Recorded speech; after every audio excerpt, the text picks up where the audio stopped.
Olá, amigos da TV Mundo Maior. Muitas das histórias que ouvimos a respeito do umbral relatam um local de dor e sofrimento. Para falar sobre este assunto e esclarecer alguns pontos, nós vamos receber o pesquisador e escritor espírita Paulo Henrique de Figueiredo. Paulo, seja bem-vindo. Eu que agradeço o convite. O que é um umbral para o espiritismo? Olha, a grande maioria dos espíritas que participam no movimento espírita foram educados nas religiões cristãs, ou protestante, a maioria católicos. E há uma tradição do entendimento do que ocorre na espiritualidade, desde as religiões antigas, de uma semelhança entre o que a gente vive neste mundo e o que ocorre no outro. Um exemplo disso é o que ocorre após o julgamento final. A ideia é que os bons vão viver no paraíso e usufruir do prazer, e os maus vão vivenciar o sofrimento, né? Mas o sofrimento que se imagina é um sofrimento físico, né? Na Índia, por exemplo, havia dois infernos, o inferno quente e o inferno gelado, né? O inferno da neve, do sofrimento do frio, né? Ficou clássico, tanto na Grécia e depois na tradição cristã, o inferno quente. O Espiritismo ele vai trazer uma inovação ao explicar como ocorre, o que ocorre, como é o mundo espiritual, que não tem paralelo nas metafísicas anteriores a ele. E ele é muito recente, tem 150 anos. Então, compreender bem o que o Espiritismo explica não é muito corrente. As pessoas normalmente associam o entendimento das descrições, por exemplo, lendo em André Luiz a descrição do umbral, elas imaginam a vivência lá equivalente aqui. Ou seja, um lugar que, se você for colocado, você vai sofrer muito, que seria um paralelo ao inferno. A questão é que os espíritos, né, na obra de Kardec, demonstram que o mundo espiritual é muito diferente do que normalmente se imagina. Aqui nesse mundo, nós estamos determinados pelo ambiente em que nós estamos presentes. Se tiver um ambiente muito quente, não importa quem seja, vai sofrer com o calor. Pode ser uma pessoa muito simples, pode ser uma pessoa muito inteligente, um bandido, um santo, não importa quem seja. Se for colocado num lugar quente, vai sentir calor. Ou seja, o nosso organismo físico aqui nesse mundo é igual para todos, nos equivale. Quando você vai para o mundo espiritual, as pessoas normalmente não percebem, porque o corpo nosso, numa grau de evolução mediano, ele tem aparência equivalente à vivência que temos aqui. Então muitos até nem percebem que morreram quando chegam lá. Mas a realidade do mundo espiritual era determinada pelo seguinte fato: o que você pensa e sente altera as condições físicas do seu corpo espiritual, do seu perispírito. O sentido, exemplificando, é o seguinte: quanto mais ligado às questões deste mundo, quanto mais a pessoa estiver ligada aos instintos, às paixões, às emoções, mais denso o perispírito fica, mais pesado. E quanto menos apegado, mais desprendido, maior a sua capacidade de se tornar o seu perispírito mais leve, menos denso. E essa densidade do perispírito vai determinar a qual local você vai estar associado, a qual local você tem sintonia. Então, a imaginação que se fez do mundo espiritual com a ideia do inferno era: se você fizer coisa errada, você vai ser jogado, vai ser colocado num lugar ruim. E o que o Espiritismo vem nos explicar é que o local onde você está ambientado é decorrente do que você pensa e sente. Então, o que ocorre? Quando as pessoas morrem, muitas vivenciando um apego muito grande, um remorso, né, um desejo de vingança, sentimentos desses são sentimentos que nos aproximam da condição animal.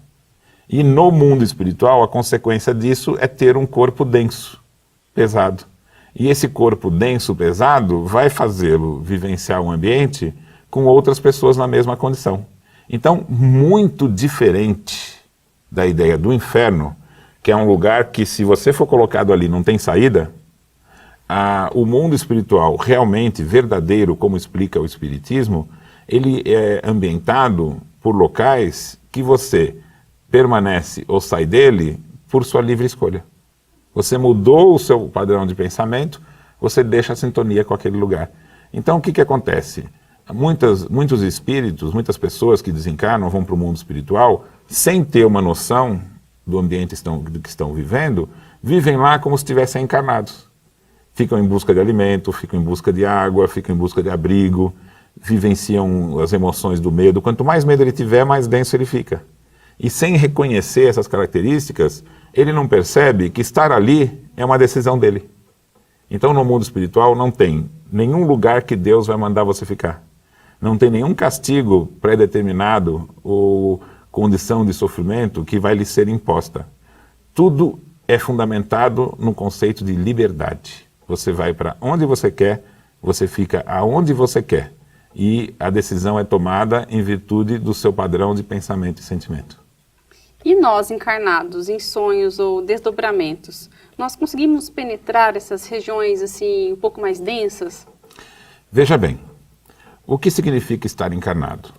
Significa que antes da gente nascer, nós estávamos no mundo espiritual.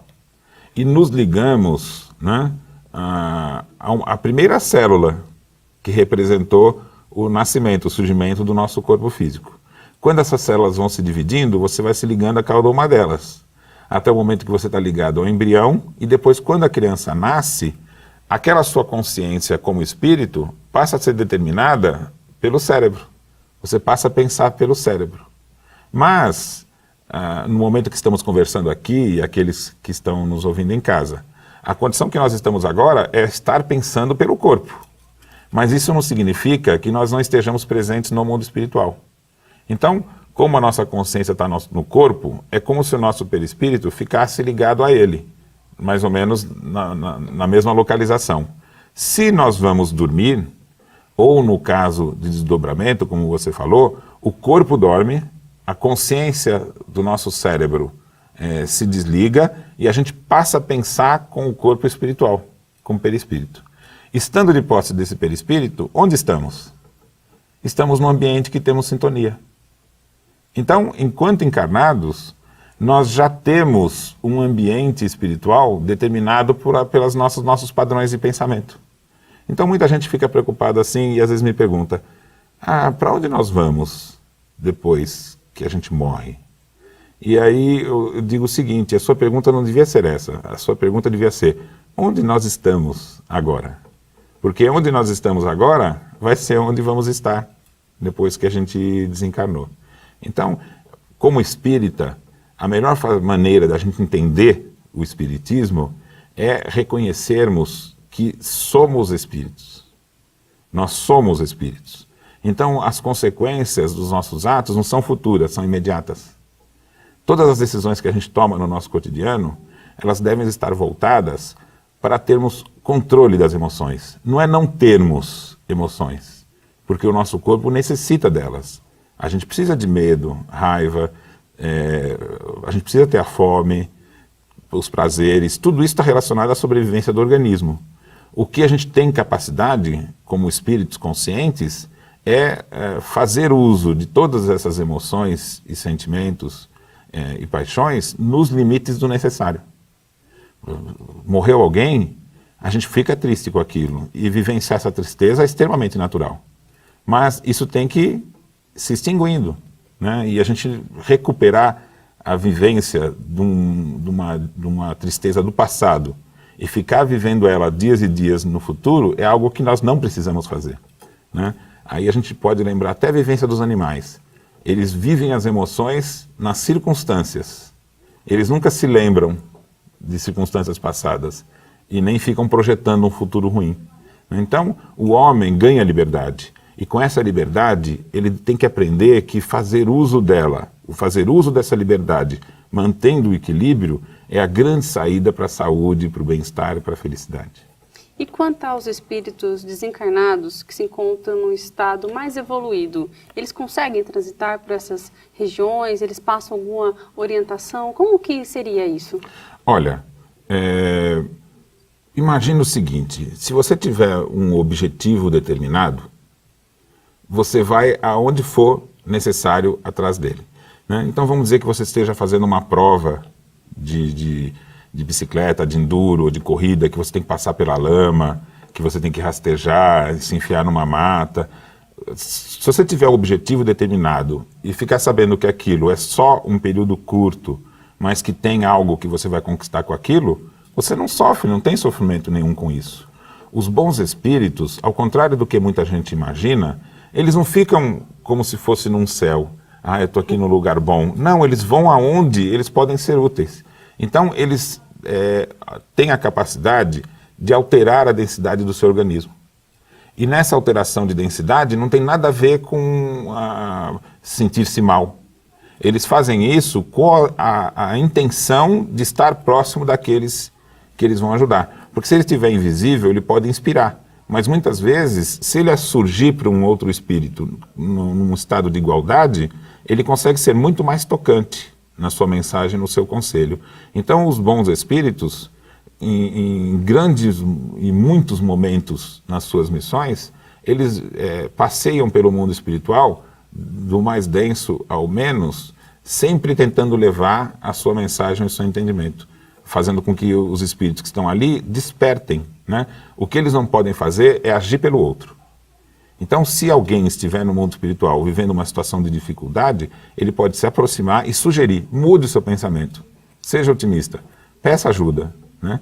Porque o que mais dificulta um espírito no mundo espiritual é o orgulho, é o não pedir ajuda, é o não reconhecer que precisa recomeçar, e esse é o primeiro passo para a mudança. E é recomendável vibrar ou fazer preces pelos espíritos que se encontram nessas regiões? Não tenha a menor dúvida. Ele vai estar vivendo, todo espírito vive no ambiente que se estabelece de tal forma que o que você pensa e sente determina o seu corpo e o ambiente que você está. Se você tem uma ligação afetiva com alguém, não importa a condição que ele esteja, você pode acessar, vamos dizer, a sua mente. Se você pensar então em alguém que se foi, com tristeza, com pesar, ele se foi, que falta que faz, o que você está transmitindo para ele? Uma angústia, né? Agora, se você for otimista, vai dar tudo certo, você vai superar. Esse é o pensamento que a gente tem que mandar, porque ele em contato com isso, ele vai sentir como se fosse um impulso, uma força, uma luz, algo que o motiva, né? E a soma dessas motivações, mais a vontade dele, vai determinar ele sair daquela condição. Então, é sempre útil a gente estabelecer esses pensamentos para aqueles que a gente conhece, inclusive para aqueles que a gente não conhece. Mas sempre é um pensamento de otimismo, né? Boa vontade, aquele que se a gente vê um corredor, né, numa prova, e a gente está ali na torcida, e ele começa a fraquejar, né? Como é que a gente faz para ele ir à frente? A gente não fica do lado ali? Vai em frente, você vai conseguir. É esse o sentimento que a gente tem que fazer para aqueles que se foram então no mundo espiritual. Principalmente os que a gente achar que estão em dificuldade. Porque esses sentimentos vão chegar nele como um impulso. E ele realmente é alguém como se estivesse naquela prova, né? Enfrentando a si mesmo, tentando superar os seus limites. E todo bom espírito foi um espírito que passou por situações semelhantes. Ele enfrentou a dificuldade e superou pelo seu próprio esforço. E é por isso que ele consegue chegar na frente de outro que está em dificuldade e ele diz assim, eu tenho certeza que você vai sair disso. O outro fala, por quê? Porque eu estive numa situação semelhante e superei. Muito obrigada, Paulo. Eu que agradeço. E você? Nós queremos saber a sua opinião sobre o tema de hoje. Deixe seu comentário na nossa página do Facebook e também no nosso canal do YouTube. Muito obrigada e até a próxima! Gostou do assunto desse programa? Que tal se associar ao Clube Amigos da Boa Nova, passando a ser um patrocinador da divulgação espírita? Acesse www.amigosdaboanova.com.br ou ligue para 0800 12 18 38 e associe-se.